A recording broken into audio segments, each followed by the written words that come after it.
ভাতিজা হ্যাঁ দাদা উক্কা গাইতা তুই হ্যাঁ দাদা দুজনে মিললে মনে শুয়ে কই আরামবাগ বই একটু কড়া খাইতেছি খাইবেন নাকি তো দাদা তামুক কইতে কি তা তামুক দিতুন না এটা উক্কা কাইনমে মুখা বুঝলি না বেশি খাইতেই না তো ডাক লাগে আমরা কম কম খাই এটা উক্কা না কম কম কাইন আমরা যেলা ঠ্যাংরা বসটা আছি তো বুঝি হয়েছে আনিয়া চাচা বুঝি হয়েছে বসটা নাই ঠান্ডাটা দূরে দেখুন বসটা ডিল হইতে হোক যদি বসটা থাকতো আগের যুগের বসটা থাকতো এটা উক্কা তো আমি খাবা একা আছি এই যে এই সব বনা এই যে একটা ফুমা মারছি ফুমার টান্ডা এইটা কলিটা লইছে না এই সব করছি আর আমরা এক কুললি তামুক খাইতেই এক করলি তা মুখ কাইতে হবে এটা করলি তো বইরে দিয়ে কুল পাইছে না নেন মানুষ এই সব বনা মানে আমার 5টা করলি আছে 3জন কর্মচারী আছে দুজনে বসে আর দুজনে খালি আইন নিয়ে দিছে আর একটা তো আমার এনে লইছি যেমন বইছি খালি কাবার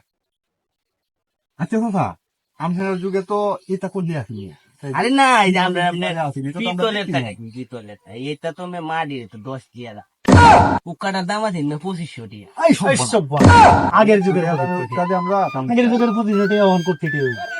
আগে যে 2500 টিয়া এখন না হইলেও 12-13 লাখ টিয়া তো হইবে মনে হয়। এই সব বনা আরো 91 বছর আগের কথা আমার তখন বর্তমানে 95 বছর চলতেছে এই সব সাফার বালা বয়স হয়েছে তাই আর আমরা জোয়ান ওই যে বেড়া এটা- এক কুললি তামুক খাইতারি আমার কে পয়সা দিবে আমার বাপের পয়সা শুনলে আপনি কি মনে করবেন জানো আর বাপ 220 বছর বাচ্চা গেছে এই সব বনা 75 বছর বয়সে আমার বাপের বিয়াই কর আর ওখানে যুগের ফুলা এনে 12 বছর হইলে কাব্বা বিয়া হরাও আর বিড়ি তো 6 বছর থাকলে খায় না। আর আমি উক্কা খাওয়া শিখছি জানেন কয় বছরে 44 বছর যে বেলা বয়স হচ্ছে আমার বেলা উক্কা খাওয়াটা শিখছি এই সব এই সব বলা ওখান তো 44 বছর মানুষই বাঁচেন বাঁচবো কি বে এই যে 11 বছর হইলে বিয়া হয়ে গেলা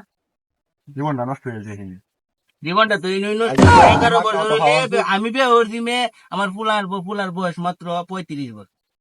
তখন আমার 95 বছর বয়স হয়েছি আল্লাহ তো বাঁচায় আরো 40 বছর বাঁচাই আলহামদুলিল্লাহ কথা বাচ্চা মোহন। আমরা এই দোয়া করি মোহন কারোই আমি দৌড়টা দেম আপনিও দৌড় দিবেন যদি আপনি ফারুই